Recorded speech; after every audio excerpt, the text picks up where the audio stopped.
In this problem it says, let's begin with the angular acceleration of a compact disc. To play music, the CD must rotate at high speed while a laser reads data encoding a spiral pattern on the disc.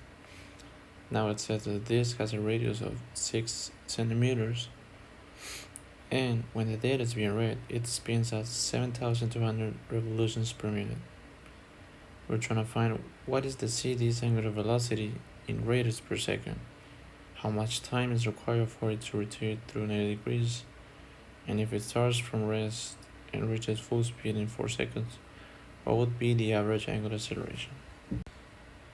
So we just draw a representation of the question to make the question a little bit easier to understand. So in the first question, we just need to find the angular velocity in radians per second, so we just do conversion. We got the revolutions per minute. So in 1 minute, there's 60 seconds. And in one revolution is 2 pi radians.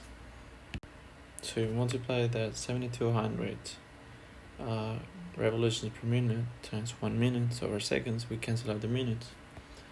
And as we continue, we can cancel out the revolution. And as we multiply across, we will get 754 radians per second. Now for the second question, how much time is required for it to rotate through 90 degrees? We know that the angular velocity, the equation of the angular velocity is the change of the angle divided by the change of time. In this case, we know that the change in the angle is going to be 1/4 the revolution.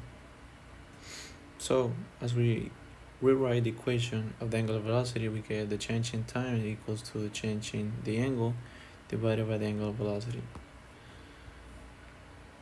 So as we said that the delta theta is going to be a fourth of a revolution, we just plug it in as 2 pi over 4. And as we simplify, we get 1/2 times pi. All over divided by 754 radians per second, we will have the answer of 2.1 times 10 to the negative third seconds. So for the last question, to find the average angular acceleration, there's an equation that says that it's going to be equal to the change of the angular velocity and the change in time. So in regards with the time and the velocity, they're both start at 0.